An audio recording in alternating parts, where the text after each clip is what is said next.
ದೇವಂ ನಾರಾಯಣಂ ನತ್ವಾ ಸರ್ವದೋಷವಿವರ್ಜಿತಂ ಪರಿಪೂರ್ಣಂ ಗುರುಶ್ಚಾನ್ ಗೀತಾರ್ಥಂ ವಕ್ಷ್ಯಾಮಿ ಲೇಶತಃ. ಸಮಸ್ತಗುಣಸಂಪೂರ್ಣಂ ಸರ್ವದೋಷವಿವರ್ಜಿತಂ ನಾರಾಯಣಂ ನಮಸ್ಕೃತ್ಯ ಗೀತಾ ತಾತ್ಪರ್ಯಮುಚ್ಯತೆ. ಮನೋಜವಂ ಮಾರುತತುಲ್ಯವೇಗಂ ಜಿತೇಂದ್ರಿಯಂ ಬುದ್ಧಿಮತಾಂ ವರಿಷ್ಠಂ ವಾತಾತ್ಮಜಂ ವಾನರಯೂಥಮುಖ್ಯಂ ಶ್ರೀರಾಮದೂತಂ ಶರಣಂ ಪ್ರಪದ್ಯೆ. ಗುರುಭ್ಯೋ ನಮಃ, ಪರಮಗುರುಭ್ಯೋ ನಮಃ, ಸಮಸ್ತ ಗುರುಭ್ಯೋ ನಮಃ. ಹರಿ ಓಂ. ಮಹಾಭಾರತದ ಸಾರಗ್ರಂಥವಾದಂತಹ ಗೀತಾ ಮಹಾತ್ಮೆಯನ್ನು ನಾವು ಈ ಮೊದಲು ನೋಡಿ ಗೀತೆಯಲ್ಲಿಯೇ ಮೊದಲಿನ 7 ಶ್ಲೋಕಗಳವರೆಗೆ ಬಂದಿದ್ದೇವೆ. ಗೀತಾ ಮಹಾತ್ಮೆ ಹೇಳುತ್ತಾ,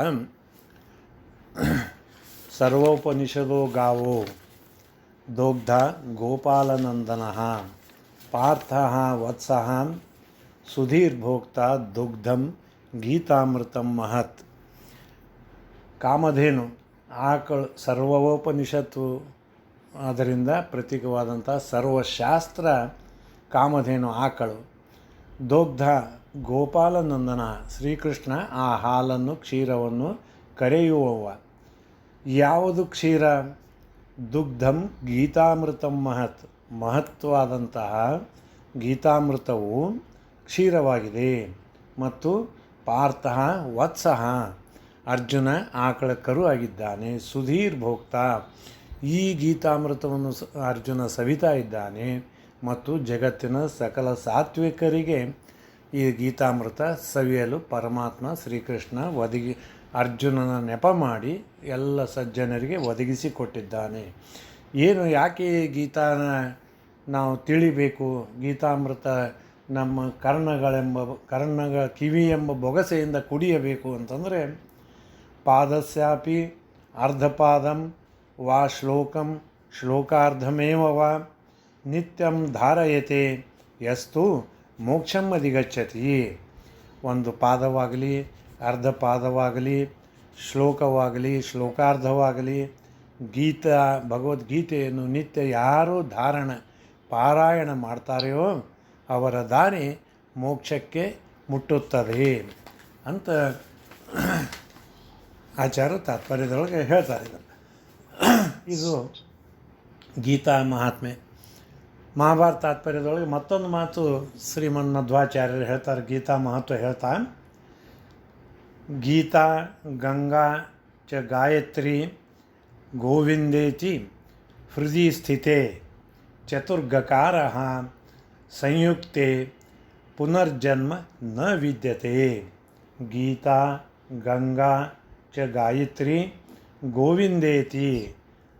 ಗೀತಾ, ಗಂಗಾ ಮತ್ತು ಗಾಯತ್ರಿ ಮತ್ತು ಗೋವಿಂದ, ಈ 4 ನಾಮಗಳನ್ನು ಹೃದಯ ಸ್ಥಿತೆ, ಯಾರು ತಮ್ಮ ಹೃದಯದಲ್ಲಿ ಭದ್ರಪಡಿಸಿಕೊಳ್ಳುತ್ತಾರೋ, ಚತುರ್ಗಕಾರ, ಈ 4 ಗಕಾರಗಳನ್ನು ಸಂಯುಕ್ತೆ, ಇವು 4ಗಳನ್ನು ಕೂಡಿ ಯಾರು ತಮ್ಮ ಹೃದಯದಲ್ಲಿ ಅಧಿಷ್ಠಾನ ಮಾಡುತ್ತಾರೋ ಅವರಿಗೆ ಪುನರ್ಜನ್ಮಂ ನ ವಿದ್ಯತೆ. ಗೀತೆಯನ್ನು ಹೇಳಿದವರು ಸರ್ವೋತ್ತಮನಾದಂತಹ ಶ್ರೀಕೃಷ್ಣ. ಈ ಗೀತೆಯ ಮಹಾತ್ಮೆ ಫಲವನ್ನು ಹೇಳುತ್ತಿವರು ಜೀವೋತ್ತಮರಾದ ಮತ್ತು ಶ್ರೀಕೃಷ್ಣನ ಪರಮ ಶಿಷ್ಯರಾದ ಭೀಮಸೇನ ದೇವರ 3ನೇ ಅವತಾರವಾದ ಶ್ರೀಮನ್ ಮಧ್ವಾಚಾರ್ಯರು ಹೇಳ್ತಾರೆ, ಪುನರ್ಜನ್ಮಂ ನ ವಿದ್ಯತೆ.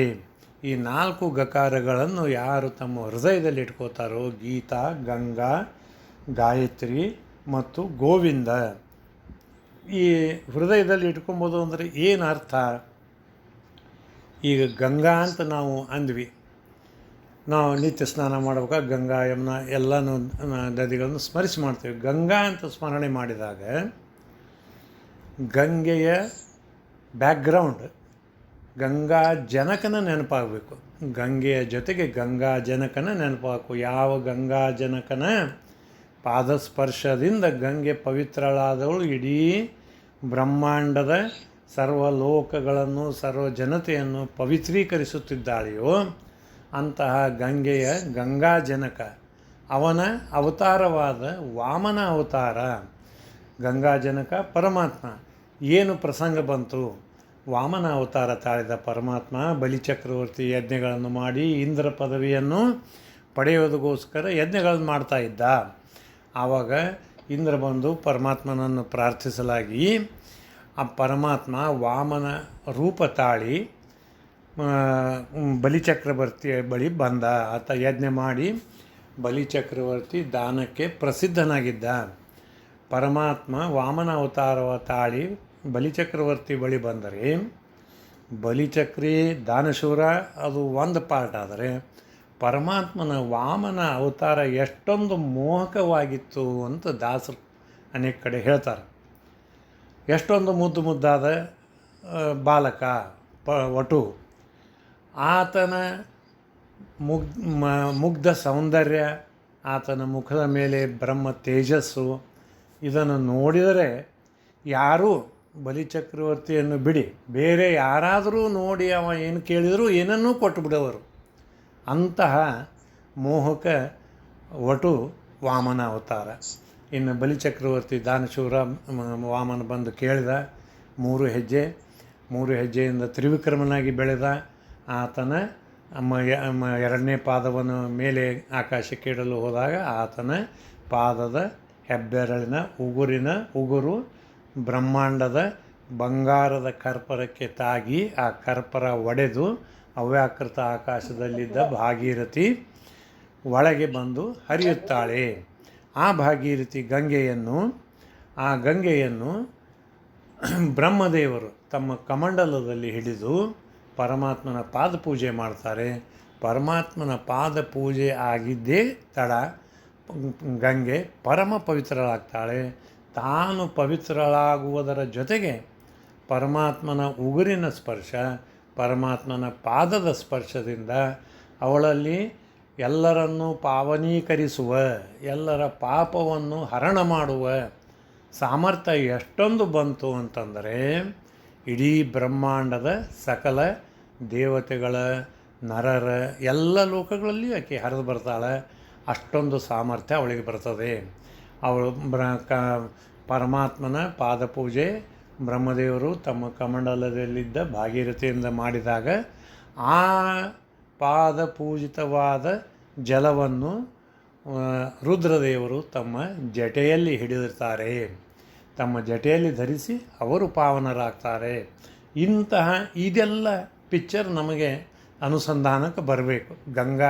ಬರೀ ಗಂಗಾ ಹೆಸರನ್ನು ನಾವು ಹೃದಯಿಸ್ತಿತೆ ಅಲ್ಲ, ಗಂಗೆಯ ಜೊತೆಗೆ ಗಂಗಾ ಜನಕನ ಮಹಾತ್ಮೆ, ಗಂಗಾ ಹುಟ್ಟಿದ ಪ್ರಸಂಗ, ಆ ವಾಮನನ ರೂಪದ ಮೋಹಕವಾದ ವಾಮನನ ರೂಪ, ದಿವ್ಯ ತೇಜಸ್ಸು, ಪರಮಾತ್ಮನ ತೇಜಸ್ಸು. ಬರೀ ಬ್ರಹ್ಮ ತೇಜಸ್ಸು ಅಲ್ಲ, ಅದು ಪರಮಾತ್ಮನ ತೇಜಸ್ಸು. ಬಾಲಕೃಷ್ಣ, ಬಾಲರಾಮ ಅವರು ಅರಮನೆಯಲ್ಲಿ ಅಂಬೆಗಾಲಿಟ್ಟು ಅಡ್ಡಾಡ್ತಿದ್ರೆ ಅಲ್ಲಿ ಇರೋವಂಥ ಸೇವಕರು, ಕೆಲಸ ಮಾಡೋರು, ತಂದೆ ತಾಯಿ ಎಲ್ಲರೂ ಅವರನ್ನು ನೋಡ್ತಾ ನಿಂತು ಬಿಡ್ತಿದ್ರು. ಮನೆ ಕೆಲಸ ಮರೆತು ಅವರನ್ನು ನೋಡ್ತಾ ನಿಂತು ಬಿಡ್ತಿದ್ರು. ಅದು ಪರಮಾತ್ಮನ ತೇಜಸ್ಸು, ಆಧ್ಯಾತ್ಮಿಕ ತೇಜಸ್ಸು. ಅಂತಹ ತೇಜಸ್ಸಿನ ವಾಮನ ರೂಪಿ ಪರಮಾತ್ಮನ ನೆನಪು ಬರಬೇಕು. ಗಂಗೆಯ ಜನನದ ಪ್ರಸಂಗ ನೆನಪು ಬರಬೇಕು. ತ್ರಿವಿಕ್ರಮನ ರೂಪದ ವಿಸ್ತಾರ, ಒಂದು ಹೆಜ್ಜೆ ಭೂಮಿ ವ್ಯಾಪಿಸಿ ಹೋಯಿತು, ಎರಡನೇ ಹೆಜ್ಜೆ ಆಕಾಶ ವ್ಯಾಪ್ತವಾಗಿ ಹೋಯಿತು.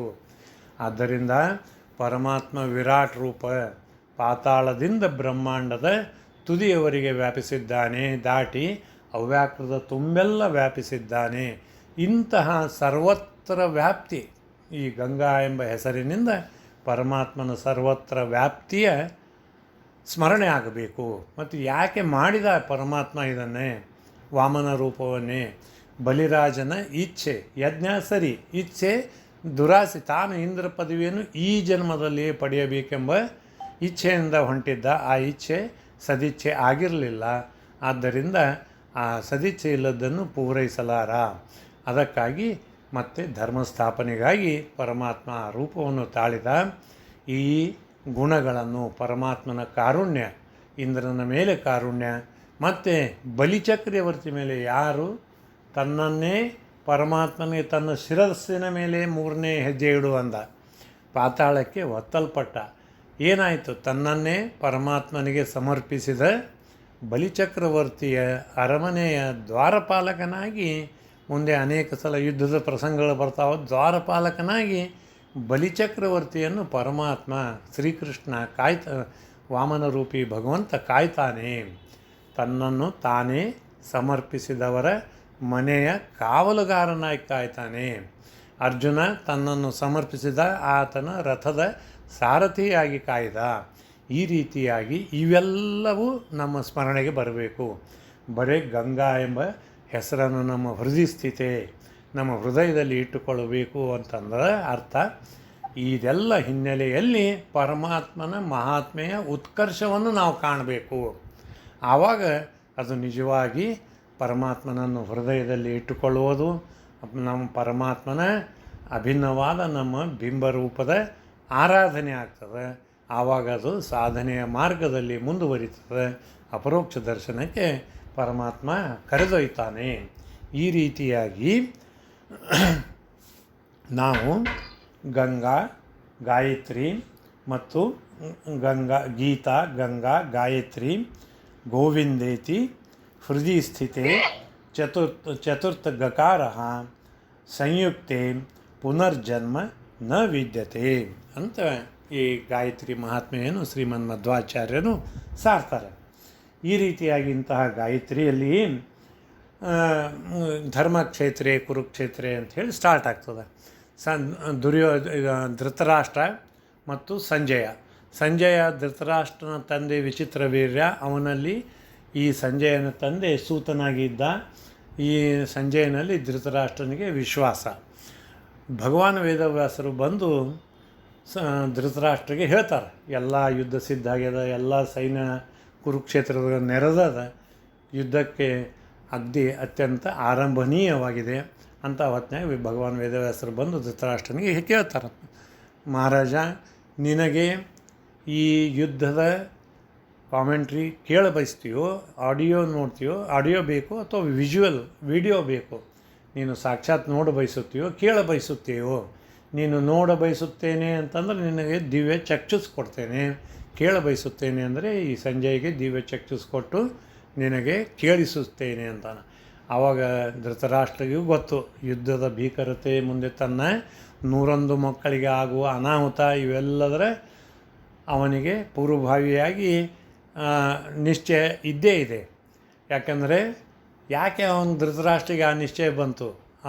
ಧೃತರಾಷ್ಟ್ರನಿಗೆ ತನ್ನ ಮಕ್ಕಳು ಅಧರ್ಮಿಗಳು, ಧರ್ಮರಾಜ ಧರ್ಮದ ಸಂಕೇತನಾಗಿದ್ದಾನೆ. ಯತ್ರ ಧರ್ಮ ತತ್ರ ಜಯ, ನನಗೆ ಜಯ ಆಗ್ತದೆ ಎಂಬುದು ಅವನಿಗೆ ಗೊತ್ತದೆ. ಮತ್ತು ಕೃಷ್ಣ ಪಾಂಡವರ ಕಡೆ ಇದ್ದಾನೆಂಬುದು ಗೊತ್ತಿದೆ. ಅದಕ್ಕಾಗಿ ಆತ ಹೇಳ್ತಾನೆ, ನಾನು ನೋಡ ಬಯಸುವುದಿಲ್ಲ, ಕೇಳ ಬಯಸ್ತೇನೆ. ಮತ್ತು ಒಂದು ಸುಭಾಷಿತ ಹೇಳ್ತದೆ, ಯುದ್ಧವನ್ನು ನೋಡುವುದಕ್ಕಿಂತ ಕೇಳುವುದೇ ರಮ್ಯ, ತ್ರೀಣಿ ರಮ್ಯಾಣಿ ಅಂತ ಒಂದು ಸುಭಾಷಿತ ಹೇಳ್ತದೆ. ದೂರತಃ ಪರ್ವತೋ ರಮ್ಯೋ ಬಂಧು ರಮ್ಯ ಪರಸ್ಪರ ಯುದ್ಧಸ್ಯ ಚ ಕಥಾ ರಮ್ಯ ತ್ರೀಣಿ ರಮ್ಯಾಣಿ ದೂರತಃ ಪರ್ವತೋ ರಮ್ಯೋ. ಪರ್ವತವನ್ನು ಸನಿಕ್ಕೆ ಹೋಗಿ ನೋಡಿದರೆ ತಗ್ಗು, ದಿನ್ನಿ, ಕೊಳ್ಳ, ವೃಕ್ಷಗಳು, ಬಂಡೆ ಕಲ್ಲುಗಳು ಮತ್ತು ಇವು ಮೃಗು ಪಶುಗಳು, ಸರ್ಪಗಳು, ಇವೆಲ್ಲ ಭೀಕರವಾಗಿರ್ತದೆ. ಅದೇ ನೀವು ಅತ್ಯಂತ ದೂರದಿಂದ ಅಥವಾ ಈ ಆಕಾಶ ಮಾರ್ಗದಿಂದ ಹೋಗುವಾಗ ನೀವು ಪರ್ವತ ನೋಡಿದರೆ ಅತ್ಯಂತ ಸ್ಮೂತಾಗಿ ಮತ್ತು ಹಸಿರಿನಿಂದ ಹೊಚ್ಚಿದಂತಾಗಿ ಮನೋಹರವಾಗಿ ಕಾಣ್ತದೆ. ದೂರತಃ ಪರ್ವತೋ ರಮ್ಯ, ದೂರದಿಂದ ನೋಡಿದಾಗ ಪರ್ವತ ರಮ್ಯವಾಗಿರ್ತದೆ, ಸನಿಯಕ್ಕೆ ಹೋಗಿ ನೋಡಿದಾಗ ಭೀಕರವಾಗಿರ್ತದೆ. ಬಂಧು ರಮ್ಯ ಪರಸ್ಪರ, ಬಂಧುಗಳು ದೂರದಿಂದ ಇದ್ದಾಗಲೇ ಪರಸ್ಪರವಾಗಿ ರಮ್ಯದಿಂದ ಇರ್ತಾರೆ, ಸನಿಹಕ್ಕೆ ಬಂದರೆ ಅತಿ ಪರಿಚಯ ಅವಜ್ಞಾತ ಅನ್ನುವಂತೆ ಆ ರಮ್ಯ ಸನಿಪದ ಬಂದರೆ ಆ ಪ್ರೀತಿ ಉಳಿಯೋದಿಲ್ಲ. ಮತ್ತು ಯುದ್ಧಸ್ಯ ಚ ಕಥಾರಮ್ಯ, ಯುದ್ಧದ ಕಥೆ ರಮ್ಯವಾಗಿದೆ, ಕಥೆಯನ್ನು ಕೇಳುವುದು ದೂರವಿರ್ತದೆ. ಆದ್ದರಿಂದ ಸಮೀಪ ಹೋಗಿ ನಾವು ಯುದ್ಧವನ್ನು ನೋಡುವುದಾಗಲಿ ಅನುಭವಿಸುವುದಾಗಲಿ ಅತ್ಯಂತ ಭೀಕರವಾಗಿರುತ್ತದೆ. ಬಂಧುಗಳ ನಾಶ, ಸಂಹಾರ, ರಕ್ತ, ಅನೇಕ ವಿಧದ ಆಕ್ರಂದನ, ಕಿರಿಚಾಟ, ಎಲ್ಲ ಅತ್ಯಂತ ಭೀಕರವಾದದ್ದು ಯುದ್ಧ ನೋಡಲಿಕ್ಕೆ, ದೂರದಿಂದ ಕೇಳಲಿಕ್ಕೆ. ಅವ್ರು ಗೆದ್ದರು, ಇವ್ರು ಸೋತರು, ಇವ ಬಾಣ ಬಿಟ್ಟ, ಅವ ಭೀಷ್ಮಾಚಾರ್ಯ ಇಂಥ ಪ್ರತಾಪ ಮೆರೆದರು, ಮೂರು ಲೋಕದ ಗಂಡ ಅರ್ಜುನ ಹಿಂಗೆ ಬಾಣ ಬಿಟ್ಟ, ಇವೆಲ್ಲ ಕೇಳಲು ಶ್ರವಣ ರಮಣೀಯವಾಗಿರ್ತವೆ. ಯುದ್ಧಸ್ಯ ಚ ಕಥಾ ರಮ್ಯ ತ್ರೀಣಿ ರಮ್ಯಾಣಿ ದೂರತಃ. ಇವು ಮೂರೂ ರಮ್ಯವೇ, ಯಾವಾಗ ದೂರದಿಂದಲೇ ಅಂತ ಇದನ್ನು ಹೇಳ್ತಾರೆ. ಅದಕ್ಕಾಗಿ ಧೃತರಾಷ್ಟ್ರ ಅದನ್ನು ಕೇಳುವುದನ್ನೇ ಚಾಯ್ಸ್ ಮಾಡ್ತಾನೆ. ನಾನು ಕೇಳ್ತೀನಿ ಅಂತಾನೆ. ಪರಮಾತ್ಮ ಶ್ರೀಕೃಷ್ಣ ಸಂಜಯ್ಗೆ ದಿವ್ಯ ಚಕ್ಷುಸ್ ಕೊಡ್ತಾನೆ. ಅದರಿಂದ ಅಲ್ಲಿಯ 24/7 ಏನೇನು ಕ್ಷಣಕ್ಕೆ ಆಗುತ್ತಿರುವ ವಿದ್ಯಮಾನಗಳನ್ನು ಸಂಜಯ ಸಾಕ್ಷಾತ್ ನೋಡಿ ಅದನ್ನು ಧೃತರಾಷ್ಟ್ರ ಮಹಾರಾಜನಿಗೆ ಹೇಳ್ತಾನೆ. ಆವಾಗ ಕೇಳ್ತಾನೆ ಧೃತರಾಷ್ಟ್ರ, ಸಂಜಯ, ಧರ್ಮಕ್ಷೇತ್ರೇ ಕುರುಕ್ಷೇತ್ರದಲ್ಲಿ ಎಲ್ಲರೂ ನೆರೆದಿದ್ದಾರೆ. ಮಾಮಕಾಹ, ನನ್ನವರು ಪಾಂಡವರು ನೆರೆದಿದ್ದಾರೆ. ಕಿಮ್ ಅಕೂರ್ವತ, ಮುಂದೆ ಏನು ಮಾಡಿದರು?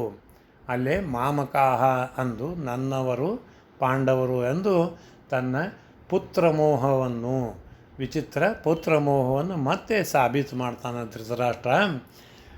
ಧೃತರಾಷ್ಟ್ರ ಕುರುಕುಲಕ್ಕೆ ಹಿರಿಯ, ಪಾಂಡವರ ತಂದೆ ಪಾಂಡುರಾಜ ಇಲ್ಲ, ಪಾಂಡುರಾಜನ ಅಣ್ಣ ಧೃತರಾಷ್ಟ್ರನೇ ಪಾಂಡವರಿಗೆ ಕೇರ್ ಟೇಕರ್, ಅವನೇ ಹಿರಿಯ, ಮತ್ತು ದುರ್ಯೋಧನಾದಿಗಳು ಪುತ್ರರು.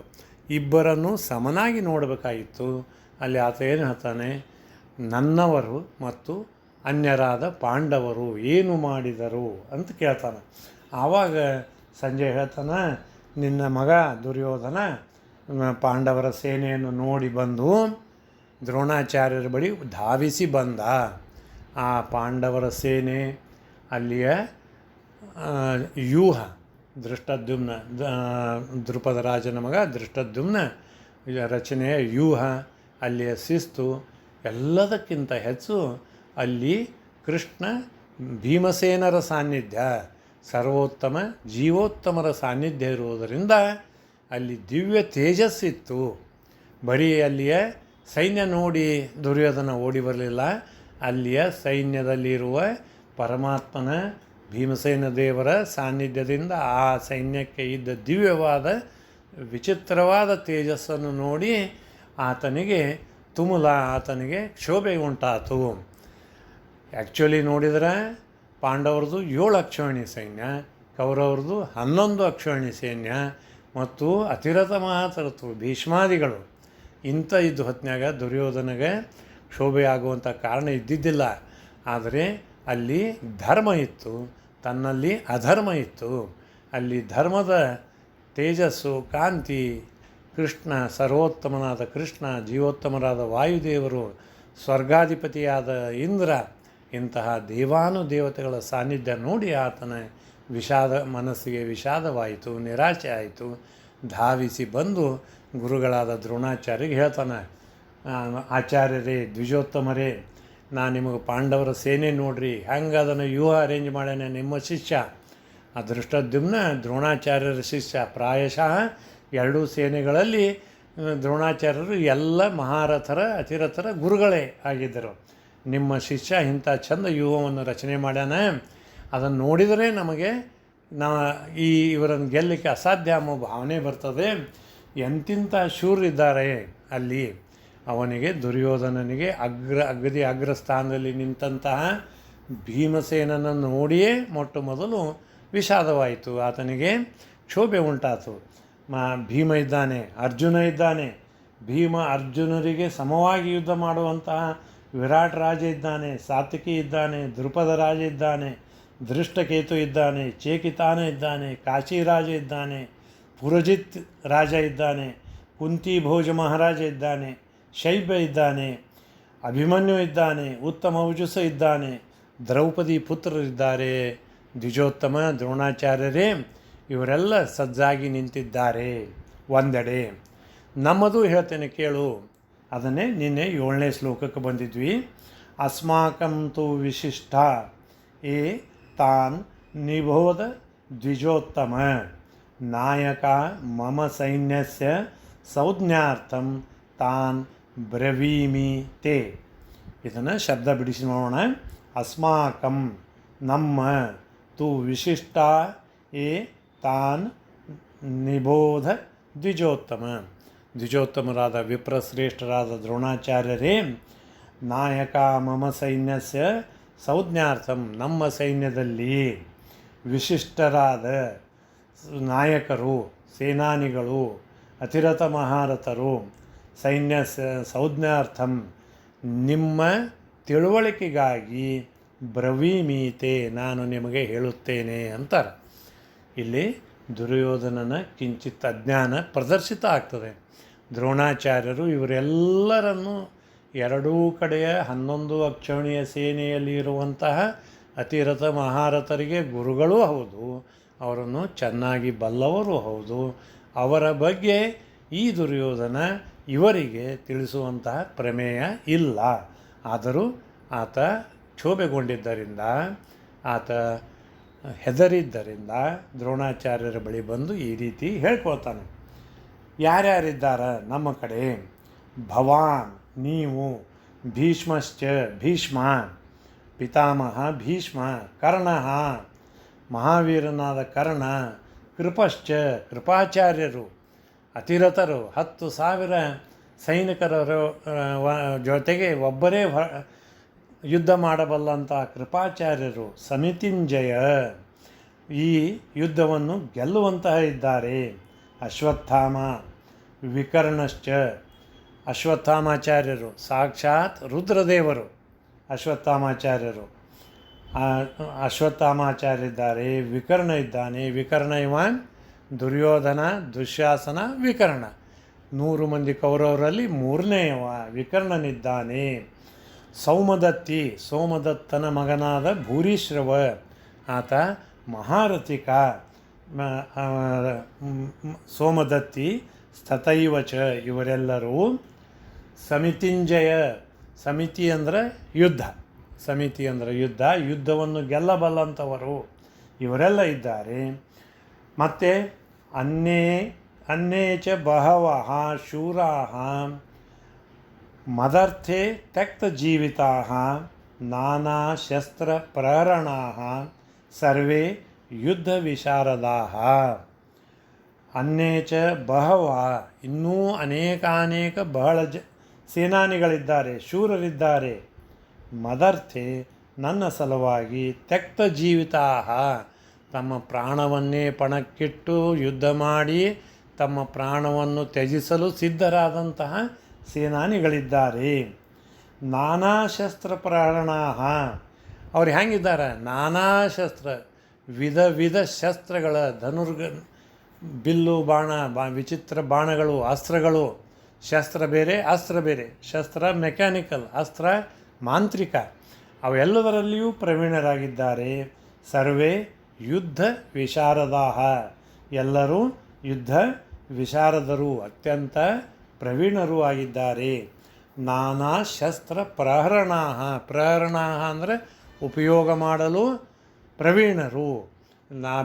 ಬೇಕಾದಂಥ ಅಸ್ತ್ರ ಶಸ್ತ್ರಗಳನ್ನು ಪ್ರಯೋಗ ಮಾಡಬಲ್ಲವರಿದ್ದಾರೆ.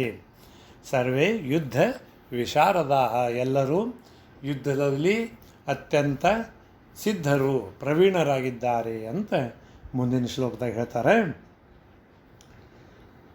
ಇಲ್ಲಿ ಭೀಷ್ಮಾಚಾರ್ಯರು ವಸು, ಕರ್ಣ ಸೂರ್ಯನ ಮಗ, ಈ ರೀತಿ ಅವರ ಅವತಾರದ್ದನ್ನು ಹೇಳ್ತಾರೆ. ಅದನ್ನು ಮುಂದಿನ ಇದ್ರೊಳಗೆ ನೋಡೋಣಂತೆ. ಈಗ ಮುಂದಿನ ಶ್ಲೋಕದಾಗ ಮತ್ತೆ ಹೇಳ್ತಾನೆ ದುರ್ಯೋಧನ, ಇಷ್ಟೆಲ್ಲ ವೀರರು ನಮ್ಮ ಕಡೆ ಇದ್ದಾರೆ, ಪಾಂಡವರ ಕಡೆಯೂ ಇದ್ದಾರೆ. ಎರಡೂ ಕಡೆ ವೀರರ ಅತಿರಥ ಮಹಾರಥರ ಸಮೂಹವೇ ಇದೆ. ನಮ್ಮ ಕಡೆ 11 ಅಕ್ಷೋಣಿ ಸೈನ್ಯ, ಅತಿರಥ ಮಹಾರಥರ ಸಂಖ್ಯೆಯೂ ಹೆಚ್ಚು. ಆದರೂ ದ್ರೋಣಾಚಾರ್ಯರೇ, ವಿಪ್ರೋತ್ತಮರೇ, ನನಗೆ ಒಂದು ಸಂಶಯ ಅಷ್ಟೇ ಅಲ್ಲ, ನನ್ನ ತಲೆಯಲ್ಲಿ ಒಂದು ನಿಶ್ಚಯ ಬಂದಿದೆ. ಏನಾಗಿದೆ? ಅಪರ್ಯಾಪ್ತಂ ತದಸ್ಮಾಕಂ ಬಲಂ ಭೀಷ್ಮಾಭಿರಕ್ಷಿತಂ ಪರ್ಯಾಪ್ತಂ ತು ಇದಂ ಏತೇಷಾಂ ಬಲಂ ಭೀಮಾಭಿರಕ್ಷಿತಂ. ನೋಡ್ರಿ, ಇಲ್ಲೇ ಭೀಷ್ಮರು ನಮ್ಮ ಸೈನ್ಯವನ್ನು ಅವರೇ ಮೊದಲೇ ಪರ್ವದಾಗ ಭೀಷ್ಮ ಪರ್ವದಾಗ ಭೀಷ್ಮದ ಯುದ್ಧದ ಆರಂಭದಲ್ಲಿ ಭೀಷ್ಮರನ್ನು ಸರ್ವಾನುಮತದಿಂದ ಸೇನಾಪತಿ ಅಂಥೇಳಿ ಅವರಿಗೆ ಇದನ್ನು ಅಭಿಷೇಕ ಮಾಡಿ ಅವರನ್ನು ನೇಮನ ಮಾಡಿರ್ತಾರೆ. ನಮ್ಮ ಸೈನ್ಯ ಭೀಷ್ಮರ ಕುರುಪಿತಾಮಹ ವಯೋವೃದ್ಧ ಜ್ಞಾನವೃದ್ಧ ಯುದ್ಧ ಪ್ರವೀಣತೆಯಲ್ಲಿ ಅತ್ಯಂತ ಪ್ರವೀಣರು. ಅವರಂತಹ ಮಹಾವೀರರು ಎರಡೂ ಸೇನೆಯಲ್ಲೂ ಸಿಗುವುದೂ ಅಪರೂಪ. ಅಂತಹ ಭೀಷ್ಮ ಪಿತಾಮಹರು ನಮ್ಮ ಸೇನೆಯ ರಕ್ಷಣೆಗಾಗಿ ಸೇನಾಪತಿಯಾಗಿ ನಮ್ಮ ಸೇನೆಯ ಮುಂಭಾಗದಲ್ಲಿ ಅಗ್ರಭಾಗದಲ್ಲಿ ನಿಂತು ನಮ್ಮ ಸೇನೆಯನ್ನು ಅಭೇದ್ಯ ವ್ಯೂಹದಲ್ಲಿ ರಚಿಸಿ ನಿಂತಿದ್ದಾರೆ. ಅತ್ತ ಕಡೆ ನಿಮ್ಮ ಶಿಷ್ಯ ದೃಷ್ಟದ್ಯುಮ್ನ ಅಗ್ನಿಯ ಅವತಾರ ದ್ರುಪದ ರಾಜನ ಮಗ, ಆತ ವ್ಯೂಹವನ್ನು ನಿರ್ಮಿಸಿ ನಿಂತಿದ್ದಾನೆ. ಅದಕ್ಕಿಂತ ಹೆಚ್ಚು ದೃಷ್ಟದ್ಯುಮ್ನನ ಹೆಸರೇ ಹೇಳುವುದಿಲ್ಲ ದುರ್ಯೋಧನ. ಅವನಿಗೆ ಭೀಮನದೇ ಕನಸು. ಭೀಮಾಭಿರಕ್ಷಿತಂ, ಇಲ್ಲಿ ಸೇನಾಪತಿ ಭೀಷ್ಮಾಚಾರ್ಯರು, ಭೀಷ್ಮಾಭಿರಕ್ಷಿತಂ, ಅಲ್ಲಿದು ದೃಷ್ಟದ್ಯುಮ್ನಾಭಿರಕ್ಷಿತಂ ಆಗಬೇಕಾಗಿತ್ತು. ಆದರೆ ಅವರೇನು ದುರ್ಯೋಧನ ಯಾವ ಶಬ್ದ ಉಪಯೋಗ ಮಾಡ್ತಾನೆ? ಅಪರ್ಯಾಪ್ತಂ ಅಸ್ಮಾಕಂ ಬಲಂ ಭೀಷ್ಮಾಭಿರಕ್ಷಿತಂ ಪರ್ಯಾಪ್ತಂ ತು ಇದಮೇ ಏತೇಷಾಂ ಬಲಂ ಭೀಮಾಭಿರಕ್ಷಿತಂ. ಭೀಮನಿಂದ ರಕ್ಷಿತವಾದ ಸೇನೆ ಅತ್ತ ಕಡೆ, ಇತ್ತ ಕಡೆ ಭೀಷ್ಮರಿಂದ ರಕ್ಷಿತವಾದ ಸೇನೆ. ಅದಕ್ಕೆ ನನಗೇನು ಅನ್ನಿಸ್ತದೆ? ಅಪರ್ಯಾಪ್ತಂ, ನಮಗೆ ಸಾಮರ್ಥ್ಯ ಇಲ್ಲ. ಪರ್ಯಾಪ್ತಂ ಅಂದ್ರೆ ಸಮರ್ಥ, ಅಪರ್ಯಾಪ್ತಂ ಅಂದ್ರೆ ಅಸಮರ್ಥ. ತತ ಅಸ್ಮಾಕಂ ಅಪರ್ಯಾಪ್ತಂ, ನಮ್ಮ ಸೇನೆ ಅಸಮರ್ಥವಾಗಿದೆ, ನಮ್ಮ ಬಲ ಅಸಮರ್ಥವಾಗಿದೆ. ಭೀಷ್ಮನಿಂದ ರಕ್ಷಿಸಲ್ಪಟ್ಟಿದ್ದರು. ನಿಮ್ಮಂತಹ ಅತಿರಥ ಮಹಾರಥರಿದ್ದರು. ವೀರಾದಿವೀರರು ನನ್ನ ಸಲುವಾಗಿ ಪ್ರಾಣವನ್ನು ತ್ಯಜಿಸಲು ಸಿದ್ಧರಿದ್ದು ಬಂದು ಯುದ್ಧಕ್ಕೆ ನಿಂತವರಿದ್ದರು. 11 ಅಕ್ಷೋಹಿಣಿ ಸೈನ್ಯವಿದ್ದರು. ಪಾಂಡವರಕ್ಕಿಂತ 5 ಅಕ್ಷೋಹಿಣಿ ಸೈನ್ಯ ಹೆಚ್ಚು ಇದ್ದರು, 4 ಅಕ್ಷೋಹಿಣಿ ಸೈನ್ಯ ಹೆಚ್ಚು ಇದ್ದರು. ನನಗೆ ಅಪರ್ಯಾಪ್ತಂ ಅಸ್ಮಾಕಂ ಬಲಂ ಭೀಷ್ಮಾಭಿರಕ್ಷಿತಂ, ನಮ್ಮ ಬಲ ಅಸಮರ್ಥವಾಗಿದೆ, ನಾವು ಯುದ್ಧವನ್ನು ಗೆಲ್ಲಲು ಅಸಮರ್ಥವಾಗಿದ್ದೇವೆ. ಮತ್ತೇನಾಗ್ತದೆ? ಪರ್ಯಾಪ್ತಂತು ಇದಂ ಏತೇಷಾಂ ಬಲಂ ಭೀಮಾಭಿರಕ್ಷಿತಂ, ಭೀಮನಿಂದ ರಕ್ಷಿತವಾಗಿದ್ರಿ ಆಚಾರ್ಯರೇ ಅವರ ಬಲ. ಆದ್ದರಿಂದ ಪರ್ಯಾಪ್ತಂ, ಅದು ಸಮರ್ಥವಾಗಿದೆ. ತು ಇದು ಸಹಿತ ಇದಂ ಏತೇಷಾಂ, ಈ ಸೈನ್ಯ ಈ ಯುದ್ಧದಲ್ಲಿ ಭೀಷ್ಮರಿಂದ ರಕ್ಷಿತವಾದ ನಮ್ಮ ಪಕ್ಷ ಅಸಮರ್ಥವಾಗಿದೆ ಗೆಲ್ಲಲು. ಭೀಮಸೇನ ದೇವರಿಂದ ರಕ್ಷಿತವಾದಂತಹ ಅವರ ಸೇನೆ ಅತ್ಯಂತ ಸಮರ್ಥವಾಗಿದೆ. ಯಾವಾಗಲೂ ದುರ್ಯೋಧನನಿಗೆ ಭೀಮಸೇನನ ಬಲದ ಬಗ್ಗೆ ಅತ್ಯಂತ ಹೆಚ್ಚು ಪರಿಚಯವಿದ್ದವು ದುರ್ಯೋಧನನೇ. ಮೊನ್ನೆ ನಾವು ಕೇಳಿದಂತೆ ಕೀಚಕನ ವಧ ಆದಾಗ ದುರ್ಯೋಧನ ಎಮರ್ಜೆನ್ಸಿ ಮೀಟಿಂಗ್ ಮಾಡಿ ಹೇಳ್ತಾನೆ, ಈ ಕೀಚಕನನ್ನು ಅವ್ರದ್ದು ಇನ್ನೂ ಅಜ್ಞಾತವಾಸ ಮುಗಿದಿಲ್ಲ, ಕೀಚಕನನ್ನು ಕೊಂದವರು ಇವನು ಬಿಟ್ಟು ಬೇರೆ ಯಾರೂ ಅಲ್ಲ, ಭೀಮಸೇನನ್ನು ಬಿಟ್ಟು. ಯಾಕೆ? ಭೀಮಶ್ಚ ಬಲಭದ್ರಶ್ಚ ಮದ್ರರಾಜಶ್ಚ ವೀರ್ಯವಾನ್ ಚತುರ್ಥಃ ಕೀಚಕಶ್ಚೈವ ಪಂಚಮಂ ನಾನು ಶುಶ್ರೂಷಮಃ. 4 ಜನರು ಅತ್ಯಂತ ಬಲಿಷ್ಠರು ಈ ಜಗತ್ತಿನಲ್ಲಿ. ಅದರಲ್ಲಿ ಪ್ರಥಮವಾಗಿ ಭೀಮಸೇನ ದೇವರು, ಎರಡನೆಯವರು ಬಲರಾಮ, ಮೂರನೆಯವರು ಮದ್ರರಾಜ ಶಲ್ಯ, ನಾಲ್ಕನೆಯವನು ಕೀಚಕ. ಇಲ್ಲಿ ಸತ್ತವ ನಾಲ್ಕನೆಯವ, 3, 2 ಯಾರು ನಾಲ್ಕನೆಯವನು ಕೊಲ್ಲಲಿಕ್ಕೆ ಸಂಬಂಧವೇ ಇಲ್ಲ. ಆದ್ದರಿಂದ ಭೀಮನೇ ಕೊಂದವನು ಮತ್ತು ಆತನನ್ನು ಕೊಂದು ಮುದ್ದೆ ಮಾಡಿ ಚೆಂಡಿನಂತೆ ಒದ್ದು ಎಸೆಯುವುದು ಭೀಮನ ಸ್ಟೈಲು, ಆತನ ಶೈಲಿ. ಆದ್ದರಿಂದ ಭೀಮನ ಬಲದ ಬಗ್ಗೆ ಇಂತಹ ಅಪಾರವಾದ ವಿಶ್ವಾಸ ದುರ್ಯೋಧನಿಗೆ. ಅದಕ್ಕಾಗಿ ಆತ ಹೆದರಿದ. ಆ ಭೀಮನ ಬಲವು ಅದೇ ರೀತಿ, ಆ ಭೀಮ ಶಬ್ದನೇ ಆ ರೀತಿಯಾಗಿ ಹೇಳ್ತದೆ. ಭೀಮ ಜ್ಞಾನದಲ್ಲಿಯೂ ಅತ್ಯಂತ ಬಲಿಷ್ಠ, ಬಲದಲ್ಲಿ ಸಾಮರ್ಥ್ಯದಲ್ಲಿ ತತ್ವಜ್ಞಾನೇ ವಿಷ್ಣು ಭಕ್ತಿ ಧೈರ್ಯೇ ಸ್ಥೈರ್ಯೇ ಪರಾಕ್ರಮೇ ಚ ವೇಗೇ ಚ ಲಾಘವೇ ಚ ಪ್ರಲಾಪಸ್ಯ ಚ ವರ್ಜನೆ ಪಾಂಡಿತ್ಯೇ ಚ ಪಟುತ್ವೇ ಚ ಶೂರತ್ವೇ ಅಪಿ ಬಲೇಪಿ ಚ ಭೀಮಸೇನ ಸಮೋ ನಾಸ್ತಿ ಸೇನೆಯೋ ಉಭಯೋರಪಿ. ಇವೆಲ್ಲ ಸದ್ಗುಣಗಳಲ್ಲಿ ಭೀಮನ ಸರಿ ಸಮ ಇರುವಂಥವರು ಎರಡೂ ಸೇನೆಯಲ್ಲಿ ಯಾರೂ ಇಲ್ಲ ಅಂತ ಡಿಕ್ಲೇರ್ ಮಾಡೋದು. ಅಂತಹ ಭೀಮ ಅಂದರೆ ಏನು? ಭೀತಿ ಮಾ ಇಲ್ಲ, ಆತನಿಗೆ ಭೀತಿ ಅವನ ಡಿಕ್ಷನರಿಯಲ್ಲಿಯೇ ಇಲ್ಲ. ಕೃಷ್ಣ ಸಂಧಾನಕ್ಕೆ ಹೋಗ್ಬೇಕಾದ್ರೆ ಕೇಳ್ತಾನೆ, ಭೀಮ ನೀ ಏನಂತೀಪ, ಯುದ್ಧ ಅಂತೀಯೋ ರಾಜೇ ಅಂತೀಯೋ? ಭೀಮಂತಾನ, ಯಾಕೆ ಯುದ್ಧಕ್ಕೆ ಹೋಗ್ತಿದ್ದಿ, ಸರ್ವನಾಶ ಆಗ್ತದೆ, ಕೃಷ್ಣ ರಾಜಿನ ಸಂಧಾನ ಮಾಡಿಬಿಡು ಅಂತಾನೆ. ಆವಾಗ ಕೃಷ್ಣ ಕೇಳ್ತಾನೆ, ಯಾಕೆ ಭೀಮ ಯುದ್ಧಕ್ಕೆ ಹೆದರ್ದೇನು ಅಂಥೇಳಿ. ಆವಾಗ ಭೀಮಸೇನ ದೇವ್ರು ಹೇಳ್ತಾರೆ, ಸರ್ವೋತ್ತಮನಾದ ಶ್ರೀಕೃಷ್ಣ, ನನಗೆ ನಿನ್ನ ಅನುಗ್ರಹದಿಂದ ನನ್ನ ಶಬ್ದಕೋಶದಲ್ಲಿ ನನ್ನ ಡಿಕ್ಷನರಿಯಲ್ಲಿ ಭಯ ಎಂಬ ಶಬ್ದವೇ ಇಲ್ಲ, ನಿನ್ನ ಅನುಗ್ರಹದಿಂದ ಅಂತ ಭೀಮಸೇನ ದೇವರು ಹೇಳ್ತಾರೆ. ಆದ್ದರಿಂದ ಭಯ ಇಲ್ಲದವನು ಮತ್ತು ಇದು ಬಲದಲ್ಲಿ ಮತ್ತು ಜ್ಞಾನದಲ್ಲಿ ಆತರು ಪರಮಾತ್ಮನ ತರುವಾಯ ಸರ್ವಜ್ಞರು, ವಾಯುದೇವರು. ಅಂದರೆ ಬಿಭರ್ತಿ, ಮಾ ಅಂದರೆ ಜ್ಞಾನವನ್ನು ಧರಿಸಿದವರೇ ಭೀಮಸೇನ ದೇವರು.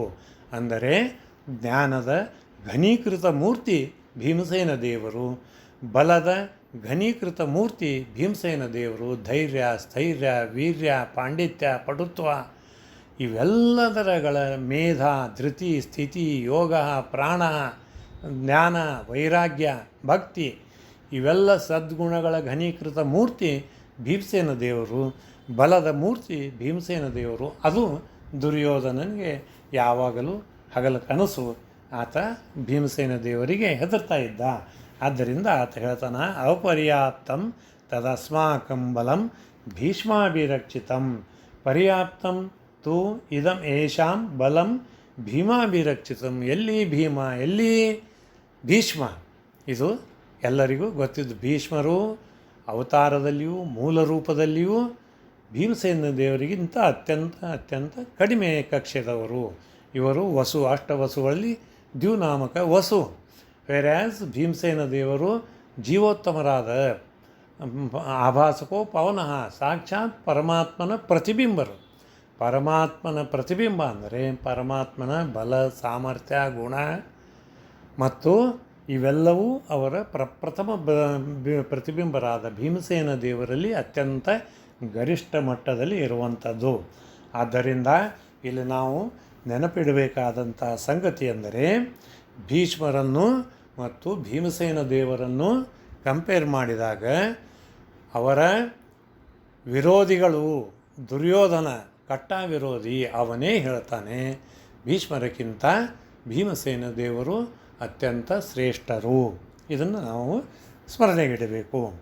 ಇಷ್ಟು ಹೇಳಿದ ಮೇಲೆ ಎರಡೂ ಕಡೆ ವೀರರನ್ನು ಈಗ ಭೀಷ್ಮರ ರಕ್ಷಣೆಯಲ್ಲಿ ಇದನ್ನು ಗೆಲ್ಲಲು ನಮಗೆ ಅಶಕ್ಯ, ಅವರಿಗೆ ಶಕ್ಯ ಅಂತ ಹೇಳಿ ಆವಾಗ ನಿಮಗೊಂದು ನಾನು ಸಲಹೆ ಕೊಡ್ತೇನೆ ಅಂತ ದುರ್ಯೋಧನ ದ್ರೋಣಾಚಾರ್ಯರಿಗೆ. ಅಯನೇಷು ಚ ಸರ್ವೇಷು ಯಥಾ ಭಾಗಂ ಅವಸ್ಥಿತಾಃ ಭೀಷ್ಮಮೇವ ರಕ್ಷಂತು ಭವಂತಃ ಸರ್ವ ಏವ ಹಿ. ನೀವೆಲ್ಲರೂ ಏನು ಮಾಡಬೇಕು? ಈಗ ಪಾಂಡವರ ಸೈನ್ಯ ಬಹಳ ರಕ್ಷಿತವಾಗಿದೆ, ಭೀಮನಿಂದ ಅತ್ಯಂತ ರಕ್ಷಿತವಾಗಿದೆ. ಇಂತಹ ಹೊತ್ತಿನಲ್ಲಿ ನೀವು ಅಯನೇಷು, ಈ ಶಬ್ದ ಬಿಡಿಸಿ ನೋಡೋಣ. ಈ 11ನೇ ಶ್ಲೋಕದ್ದು ಅಯನೇಷು. ಅಯನ ಅಂದರೆ ವ್ಯೂಹದ ಮಾರ್ಗ, ದಾರಿ. ಈ ವ್ಯೂಹವನ್ನು ಏನು ರಷ್ಯನ ದೃಷ್ಟದ್ಯುಮ್ನ ಅಯನೇಷು ಮಾರ್ಗದಲ್ಲಿ ಚ ಸರ್ವೇಷು ಯಥಾ ಎಲ್ಲರೂ ಅಯನೇಷು ಚ ಸರ್ವೇಷು ಯಥಾ ಭಾಗಂ ಅವಸ್ಥಿತಃ ಯಾರ್ಯಾರಿಗೆ ಯಾವ ಭಾಗವನ್ನು ನಿಯಮನ ಮಾಡಿಕೊಟ್ಟಿದ್ದೆಯೋ ಭೀಷ್ಮಾಚಾರ್ಯರು. ಈ ದೃಷ್ಟದ್ಯುಮ್ನ ಅಚ್ಚಿ ಕಡೆ ಸೇನಾ ಅಲ್ಲಿ ಅವಸ್ಥಿತ ಮಾಡಿದ್ದಾನೆ ತನ್ನ ಸೇನೆಯನ್ನು. ಈಚೆ ಕಡೆ ಯಾರ್ಯಾರಿಗೆ ಈ ನಿಮ್ಮ ನೀವು ಎಲ್ಲಿ ನಿಂದಿರಬೇಕು, ನಿಮ್ಮ ಪೊಸಿಷನ್ನು ಯಾವುದು ಎಂಬುದನ್ನು ಈಗಾಗಲೇ ಭೀಷ್ಮಾಚಾರ್ಯರು ನಿಮಗೆಲ್ಲ ಹೇಳಿದ್ದಾರೆ. ದ್ವಿಜೋತ್ತಮರೇ, ನೀವು ಅಲ್ಲೇ ಅಯನೇಶು ಚ ಸರ್ವೇಷು ಯಥಾ ಭಾಗಂ ಅವಸ್ಥಿತಂ, ನಿಮಗೆ ಎಲ್ಲೇ ನೇಮಿಸಲ್ಪಟ್ಟಿದೆಯೋ ಅಲ್ಲೇ ಇದ್ದು ಭೀಷ್ಮಂ ಏವ ಅಭಿರಕ್ಷಂತು, ನೀವು ಭೀಷ್ಮಾಚಾರ್ಯರನ್ನು ನೀವು ರಕ್ಷಿಸಬೇಕು. ಯಾಕೆ ಭೀಷ್ಮಾಚಾರ್ಯರನ್ನು ಯಾಕೆ ರಕ್ಷಿಸಬೇಕು ಅಂತಂದರೆ, ಅವರು ಅಗ್ರಸ್ಥಾನದಲ್ಲಿದ್ದಾರೆ ಮತ್ತು ಎಲ್ಲರೂ ಅವರ ಮೇಲೆ, ಪಾಂಡವ ಸೇನೆ ಅವರ ಮೇಲೆ ದಾಳಿ ಮಾಡುವ ಸಂಭವ, ಹಿಂದಿನಿಂದ ಬಂದು ಅವರಿಗೆ ಹಾನಿ ಉಂಟು ಮಾಡುವ ಸಂಭವ ಹೆಚ್ಚು ಇದೆ. ಆದ್ದರಿಂದ ನೀವೆಲ್ಲರೂ ಅವರನ್ನು ಅಯನೇಶು, ವ್ಯೂಹದ ಮಾರ್ಗದಲ್ಲಿ ನಿಮಗೆ ಯಾವ ಭಾಗದಲ್ಲಿ ನಿಯಮನವಾಗಿದೆಯೋ ಅಲ್ಲಿ ನಿಂತು ನೀವು ಭೀಷ್ಮರ ರಕ್ಷಣೆಯನ್ನು ಮಾಡಿ, ಎಲ್ಲರೂ ಭವಂತಹ ಸರ್ವಃ ಏವ ಹಿ, ಯಾರಾದರೂ ಶಸ್ತ್ರಗಳು ಬಂದು ಭೀಷ್ಮಾಚಾರ್ಯರಿಗೆ ಏನೂ ಹಾನಿ ಮಾಡದಂತೆ ನೀವು ಎಚ್ಚರದಿಂದ ಇರಬೇಕು ಅಂಥೇಳಿ ದುರ್ಯೋಧನ ದ್ರೋಣಾಚಾರ್ಯಗೆ ಕೇಳ್ಕೊತಾನೆ. ತಸ್ಯ 12ನೇ ಶ್ಲೋಕ. ತಸ್ಯ ಸಂಜನಯನ್ ಹರ್ಷಂ ಕುರು ವೃದ್ಧ ಪಿತಾಮಹ ಸಿಂಹನಾಥಂ ವಿನದ್ಯೋ ಉಚ್ಚೈಃ ಶಂಖಂ ದಧ್ಮೌ ಪ್ರತಾಪವಾನ್. ಆಗ ಭೀಷ್ಮಾಚಾರ್ಯದ ಈ ಶ್ಲೋಕದ ಭಾವಾರ್ಥ, ಭೀಷ್ಮಾಚಾರ್ಯ ಏನು ಮಾಡ್ತಾರೆ ನೋಡ್ತಾರೆ. ಇವ ದುರ್ಯೋಧನ ಓಡಿ ಬಂದಿದ್ದನ್ನು ಅವರು ಗಮನಿಸ್ತಾರೆ. ದ್ರೋಣಾಚಾರ್ಯ ಬಳಿ ಬಂದು ತನ್ನ ಅಳಲನ್ನು ಹೇಳಿಕೊಳ್ಳುವುದನ್ನು ಭೀಷ್ಮಾಚಾರ್ಯರು ನೋಡ್ತಾರೆ. ಅತ್ಯಂತ ಜ್ಞಾನಿಗಳು. ಅವರು ನೋಡಿ ಅವರಿಗೆ ಗೊತ್ತಾಗ್ತದೆ, ಈ ದುರ್ಯೋಧನ ಕ್ಷೋಭಿತನಾಗ್ಯಾನ, ನಿರಾಶೆಗೊಂಡಾನ, ಹತಾಶನಾಗ್ಯಾನ ಅಂಥೇಳಿ.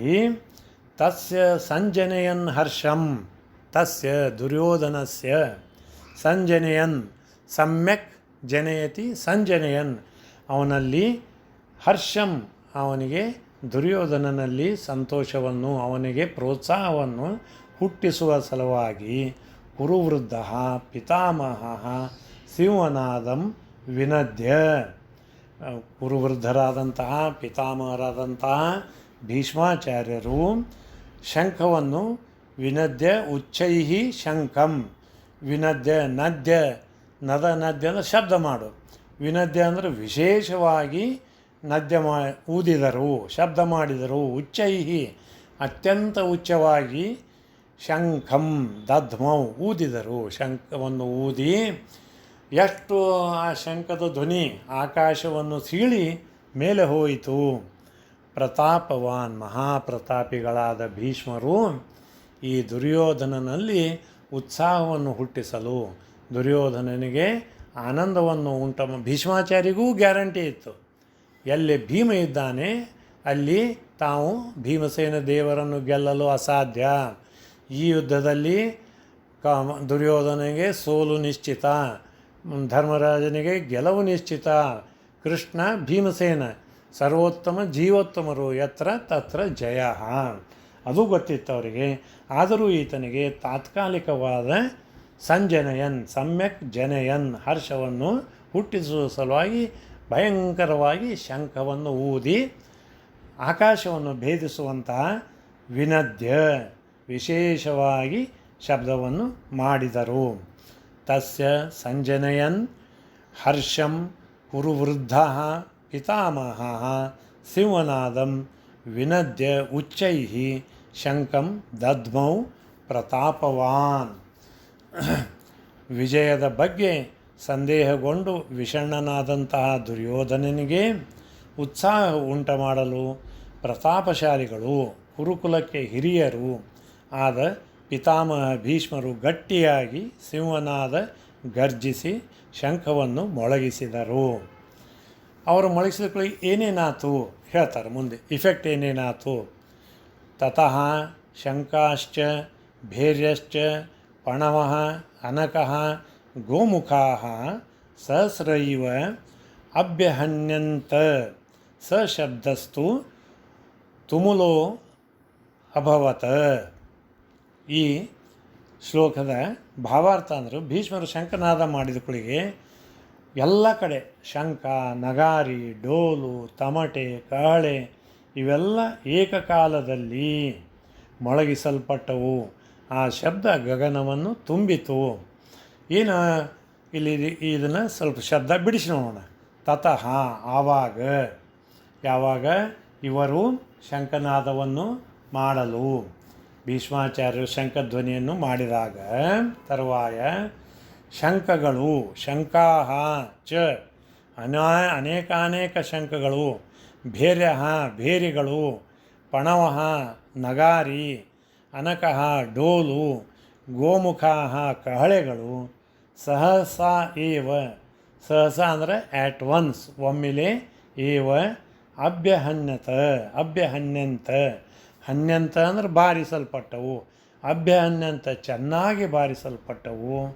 ಹೆಂಗೆ ಸ ಶಬ್ದಸ್ತು, ಆ ಶಬ್ದವು, ಸ ಶಬ್ದ ತುಮುಲೋ ಅಭವತ, ತುಮುಲೋ ಅಂದರೆ ವ್ಯಾಪ್ತವಾಗು, ತುಮುಲೋ ಅಭವತ ಇಡೀ ಆಕಾಶವನ್ನು, ಭೂಮಿ ಆಕಾಶಗಳನ್ನು ವ್ಯಾಪಿಸಿತು. ತುಮುಲೋ ಅಭವತ. ತತಃ ಆವಾಗ ಇದು ಕೌರವರ ಸೈನ್ಯದ ಕಡೆಗೆ ಈ ರೀತಿ ಆಯಿತು. ಈ ರೀತಿಯಾಗಿ ಕೌರವರ ಸೇನೆ ಇದಾದಾಗ ಇಲ್ಲಿ ಮುಂದೆ ಇನ್ನು ಪಾಂಡವರ ಕಡೆ ಏನೇನು ಇದಕ್ಕೆ ರೆಸ್ಪಾನ್ಸ್ ಬಂತು ಅಂಬೋದನ್ನು ಈ ಮುಂದಿನ ಶ್ಲೋಕಗಳಿಂದ ಅವರು ಹೇಳ್ತಾರೆ. ಇದರಲ್ಲಿ ತತಃ ಈಗೇನಾಗಿತ್ತು, ಈ ಪಾಂಡವರ ಕಡೆ ಏನಾಯಿತು ಎಂಬುದನ್ನು ನಾಳಿನ ದಿವಸ ನೋಡೋಣಂತೆ. ಈ ಕುರುವೃದ್ಧರು ಪಿತಾಮಹರಾದರು ಅಂತಹ ಭೀಷ್ಮಾಚಾರ್ಯರು ಶಂಖನಾದವನ್ನು ಮೊಳಗಿಸಿದ ಮೇಲೆ ಕೌರವರ ಕಡೆ ಎಲ್ಲರೂ ತಮ್ಮ ತಮ್ಮ ಶಂಖ, ಕಹಳೆ, ನಗಾರಿ, ಭೇರಿ ಇವನ್ನೆಲ್ಲನೂ ಮೊಳಗಿಸಿದೊಳಗೆ ದೇವಲೋಕದವರೆಗೆ ಆ ಧ್ವನಿ ಮುಟ್ತದೆ. ದೇವತೆಗಳು, ಎಲ್ಲ ಪರಿವಾರ ದೇವತೆಗಳು ಯಾವಾಗ ಕೃಷ್ಣ ಮತ್ತು ವಾಯುದೇವರು ಬಂದು ಕುರುಕ್ಷೇತ್ರದಲ್ಲಿ ನಿಂತಿದ್ದಾರೆ, ಈಚೆ ಕಡೆ ಕಲಿ ಮೊದಲಾದ ದೈತ್ಯರು ಬಂದು ನಿಂತಿದ್ದಾರೆ, ಅರ್ಥಾತ್ ಇದು ಒಂದು ರೀತಿಯ ಸುರಾಸುರರ ಯುದ್ಧ, ಇದು ಸದ್ಗುಣ ದುರ್ಗುಣಗಳ ಯುದ್ಧ. ದೇವತೆಗಳು ಸುರರು ಯಾವಾಗಲೂ ಸದ್ಗುಣ ಪ್ರಿಯರು, ಸದ್ಗುಣ ಸತ್ಯಕ್ಕೆ ಜಯವಾಗಲಿ ಎಂಬುವರು. ಅವರು ಏನು ಮಾಡಿದರು ಅಂತ ತಿಳ್ಕೊಂಡು ದಾಸರ ಹಾಡಿನಲ್ಲಿ ಹೇಳ್ತಾರೆ, ಎಲ್ಲ ದೇವತೆಗಳು ಒಂದು ರೂಪದಿಂದ ಅವರು ಇಲ್ಲಿ ಕುರುಕ್ಷೇತ್ರದ ಇದ್ದಾರೆ, ಇನ್ನೊಂದು ರೂಪದಲ್ಲಿ ಇಡೀ ಆಕಾಶದ ತುಂಬ ತಮ್ಮ ಪತ್ನಿ ಕುಟುಂಬ ಸಹಿತ ಬಂದು ಆಕಾಶದಲ್ಲಿ ನೆರೆದಾರಂತೆ. ಅವರು ಆಕಾಶದಲ್ಲಿ ಇಷ್ಟೊಂದು ಟ್ರಾಫಿಕ್ ಆಯ್ತು, ಜನದಟ್ಟಣೆ ಆಯಿತು, ಇವರು ಮಾಡಿದ ಶಬ್ದ ಅದನ್ನು ಭೇದಿಸಿ ಹೋಗಲಿಕ್ಕೆ ತೊಂದರೆ ಆಗ್ತಿತ್ತು. ಅಷ್ಟೊಂದು ಜನದಟ್ಟಣೆ, ದೇವತೆಗಳ ದಟ್ಟಣೆ, ದೇವತೆಗಳು ತಮ್ಮ ಪರಿವಾರದಿಂದ ಬಂದು ನಿಂತು ಕೃಷ್ಣನಿಗೆ ಜಯವಾಗಲಿ, ಭೀಮಸೇನ ದೇವರಿಗೆ ಜಯವಾಗಲಿ, ಧರ್ಮರಾಜನಿಗೆ ಜಯವಾಗಲಿ, ಅರ್ಜುನನಿಗೆ ಜಯವಾಗಲಿ ಅಂತ ಅವರು ಅಲ್ಲಿಂದ ಘೋಷಣೆ ಮಾಡ್ತಾರೆ. ಮತ್ತು ಈಗ ಮುಂದೆ ಪಾಂಡವರು ಶಂಖನಾದ ಕೃಷ್ಣ ಮಾಡ್ತಾನೆ, ನಂತರ ಭೀಮಸೇನ ದೇವರು ಮಾಡ್ತಾರೆ, ಅರ್ಜುನ ಮಾಡ್ತಾನೆ, ಎಲ್ಲ ಪಾಂಡವರು ಮಾಡ್ತಾರೆ. ಆ ಕ್ಷಣದಲ್ಲಿ ಆ ದೇವತೆಗಳು ಪುಷ್ಪದ ಮಳೆ ಕರೆಯುತ್ತಾರೆ. ಯಾಕೆ? ಅವರಿಗೆ ನಿಶ್ಚಿತ, ಯತ್ರ ಕೃಷ್ಣ ತತ್ರ ಜಯ, ಎಲ್ಲಿ ಸರ್ವೋತ್ತಮನಾದ ಕೃಷ್ಣ ಇದ್ದಾನೋ ಅಲ್ಲಿ ಜಯ ಇದ್ದೇ ಇದೆ. ಈ ಶಂಖನಾದ, ಪರಮಾತ್ಮನ ಪಾಂಚಜನ್ಯ ಶಂಖನಾದ ದೇವತೆಗಳ ಜಯಕ್ಕೆ ನಾಂದಿ ಹಾಡ್ತೇವೆ. ಈ ದುರ್ಯೋಧನನ ಕೌರವರ ಶಂಖನಾದ ಅವರ ಸರ್ವನಾಶಕ್ಕೆ ನಾಂದಿ ಹಾಡ್ತದೆ. ಇವರ ಪಾಂಡವರ ಶಂಖನಾದ ದೇವತೆಗಳ ಜಯಕ್ಕೆ, ಧರ್ಮದ ಜಯಕ್ಕೆ, ಶಿಷ್ಟ ರಕ್ಷಣೆಗೆ, ಧರ್ಮದ ಉತ್ಥಾನಕ್ಕೆ, ಅಧರ್ಮದ ಸಂಹಾರಕ್ಕೆ, ನಾಶಕ್ಕೆ ಕಾರಣವಾಗ್ತದೆ ಅಂತ ಇದು ಮುಂದೆ ಹೇಳ್ತಾರೆ. ಇದನ್ನು ನಾಳಿನ ದಿವಸ ನೋಡೋಣ. ಶ್ರೀಕೃಷ್ಣಾರ್ಪಣಮಸ್ತು. ಗುರುವಾಂತರ್ಗತ ಭಾರತೀಯ ರಮಣ ಮುಖ್ಯ ಪ್ರಾಣಾಂತರ್ಗತ ಶ್ರೀ ಲಕ್ಷ್ಮೀ ನರಸಿಂಹ ಪ್ರೀತಾಂ ಪ್ರೀತೋ ಭವತು.